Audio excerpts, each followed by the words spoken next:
శాసన మండలిలో BRS MLC Kalvakuntla Kavitha సంచలన వ్యాఖ్యలు చేశారు. మూసీ నది విషయంలో డీపీఆర్ ఆధారంగా అంచనా వ్యయాలు ఉంటాయని ప్రభుత్వం చెబుతుంది. కానీ 4100 కోట్లు కావాలని ప్రపంచ బ్యాంకును ప్రభుత్వం ఆశ్రయించినట్లు నిర్దిష్టమైన సమాచారం ఉంది. మాకు ప్రపంచ బ్యాంకుకు ప్రభుత్వం ఆశ్రయించిన విషయం వాస్తవం కాదా? డీపీఆర్ తయారు కాలేదని ప్రభుత్వం ఈరోజు సభకు చెప్పింది. ఏ తేదీన ప్రభుత్వం ప్రపంచ బ్యాంకు సహాయం కోరుతూ ప్రతిపాదన పంపించింది. మూసీ కోసం 14,100 వ్యయం అవుతుందని రిపీట్. వాస్తవమైతే సభను ప్రజలను ఎందుకు తప్పుదోవ పట్టిస్తున్నారు?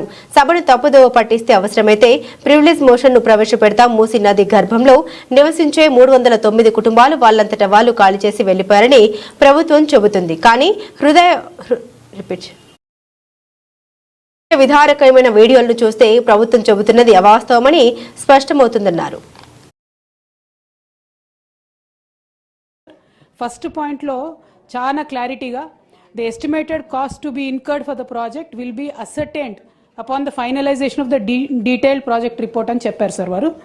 అయితే దీనికి ఆపోజిట్ గా నిర్దిష్టమైనటువంటి సమాచారం మా దగ్గర ఉంది సార్. వరల్డ్ బ్యాంక్ లో ఈ ప్రభుత్వం 4,100 కోట్లు మాకు కావాలి మూసీ సుందరీకరణ ప్రాజెక్ట్ కోసం అని చెప్పి వరల్డ్ బ్యాంక్ కి సబ్మిట్ చేసింది సార్. ఈ గవర్నమెంట్ సబ్మిట్ చేసిన మాట వాస్తవమా కాదా? చేసుంటే అది ఏ తేదీన చేశారో ఇంపార్టెంట్ సార్.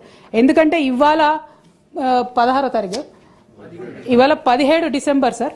17 డిసెంబర్లో హౌస్లో మనకిచ్చిన సమాధానం డిపిఆర్ ప్రిపేర్ కాలేదని సార్. మరి వీళ్ళు వరల్డ్ బ్యాంక్లో డిపిఆర్ ప్రిపేర్ కాకుండా 4,100 కోట్ల లోన్ కావాలని ఎప్పుడు అడిగారు? ఆ డేట్స్ ఏంటి దయచేసి ప్రభుత్వం క్రిస్టల్ క్లియర్గా ప్రజలకు చెప్పాల్సినటువంటి అవసరం ఉంది సార్. అట్లానే ఎంఆర్డిసిఎల్ అనేటటువంటి కన్సార్టియంని ఆన్బోర్డ్ చేసుకున్నాము. ఇంకా కూడా మేము డిపిఆర్ ప్రిపరేషన్ చేస్తూ ఉన్నామని చెప్తా ఉన్నారు సార్. నిన్నగాక మొన్న మనం గౌరవ ముఖ్యమంత్రి గారిని చూసినాం సార్. వారు ఢిల్లీకి వెళ్ళి అక్కడ కేంద్ర మంత్రి కిషన్ రెడ్డి గారిని కలిసి 14,000 కోట్ల రూపాయలు మాకు మూసీ అభివృద్ధికి కావాలని చెప్పి అడగడం జరిగింది సార్. మరి అది ఏ ప్రాతిపదికన అడిగినారు? మీకు డిపిఆర్ లేకపోతే మూసీ దగ్గర మీరు 14,000 కోట్లు ఏం ప్రాజెక్టుల కోసం అడిగినరు, ఎందుకోసం అడిగినరు? మరి ఒకవేళ అవి రెండు వాస్తవం అయితే సీఎం గారు 14,000 కోట్లు అడగడం, అట్లానే వరల్డ్ బ్యాంకుకి మీరు అడగడం వాస్తవం అయితే మరి ఇక్కడ మమ్మల్ని తప్పుదోవ పట్టిస్తున్నారా? సభ సాక్షిగా మీరు తప్పుడు సమాచారం ప్రజలకు సభ్యులకు ఇస్తున్నారా? ఇట్లా ఇచ్చినట్టయితే అధ్యక్ష మేము మా పార్టీలో కూడా డిస్కషన్ చేసుకుంటాం అధ్యక్ష. ప్రివిలేజ్ మోషన్ కూడా అవసరమైతే ఆలోచన చేసి మూవ్ చేస్తాం అధ్యక్ష. ఎందుకంటే సభను తప్పుదారి పట్టించడం నిజంగా దారుణం అధ్యక్ష. ఇంకా వీరు ఇచ్చినటువంటి ఆన్సర్స్ లో మీరు చూసే గమనిస్తే అధ్యక్ష, ఓన్లీ 309 కుటుంబాలు వాళ్ళు రివర్ బెడ్ ఏరియాలో ఉన్నారు కాబట్టి వాళ్ళంతటా వాళ్ళు ఖాళీ చేసి వెళ్ళిపోయారని చెప్పారు అధ్యక్ష. అది డెఫినెట్ గా వీడియోలు హృదయ విదారకమైనటువంటి వీడియోలు చూసిన వాళ్ళు అవాస్తవం అని అంటారు అధ్యక్ష. But because in the house you are committing sir that you have given for 309 families have given consent. నేను సభ ద్వారా అడుగుతా ఉన్నా అధ్యక్ష, గౌరవ స్పీకర్ గారికి మరి ఆ 309 కుటుంబాలు ఏదైనా కన్సెంట్ లెటర్ సైన్ చేసి ఉంటే అది ఇవ్వమని నేను కోరుతా ఉన్నా అధ్యక్ష.